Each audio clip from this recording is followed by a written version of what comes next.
Sister Sharon. It is Monday. That's all I can say. That's the word for today. It is Monday. So I'm going to do a series this week and maybe into next week, according to how God leads me. Did I say this is your sister Sharon? This is your sister Sharon, and today is Monday. So if I said that twice, it's because today is Monday. Okay. So I'm going to be doing a series, and I'll probably be doing this, like I said, again this week, and then during next week. I got my cards, my notes, right? Because that keeps me on track, and that makes me not stay on here forever, going on and on and on. So I want to deal with the issue of pursuit. Um, a lot of women don't even know what it is to be pursued. They maybe don't know what that feels like, what it's really like. And then some men don't even know how to pursue you. So this is for all. Okay. And I wanted to talk about pursuit because it was important because I honestly had never experienced pursuit until I met my husband. I had never been pursued, interestingly enough. And that's something in this day and age. See, back in the day, our moms, our grandmoms, and they knew what it was to do that pursuit thing, to what it was to be pursued. And men knew how to pursue women. Okay, so I wanted to talk about that. One is giving, the other one is receiving. And when the other person is giving, the other person is receiving. So it's kind of like a back and forwards. And it's a beautiful motion. It's like when you're slow dancing or when you're stepping. If both of you are kicking your foot in the same place at the same time, you're awkwardly dancing. But when y'all moving in motion, in time with each other, that's pursuit. That is the motion of pursuit.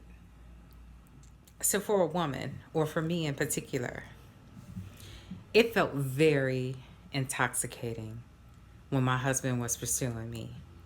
I actually felt like a big weight had been lifted off of my shoulders. You see, I realized that all this time I was thinking that I was helping a man to pursue me, when in actuality, I was the one carrying all of the weight of the relationship. So when my husband came along, I didn't have to do that. He literally led our relationship. He pursued me. He called me often. We talked all the time. We talked several times a day. And he would always call me. He'd call me in the morning. We pray. We talk before work. He'd call me at lunchtime to see how my day was going, how work was going. He'd call me at night before we went to bed. We talk some more. We pray. We laugh. We talk. And it just was a different feeling. Like I didn't have to do all of that work. My husband did it for us. He knew where he was taking us. So he pursued me until I realized, or until I got confirmation from God that that was who he had for me. So my husband kept pursuing, like it wasn't an easy thing to convince me that God was saying, that this is my husband. And not because he wasn't attractive. My husband was attractive. I was attracted to him.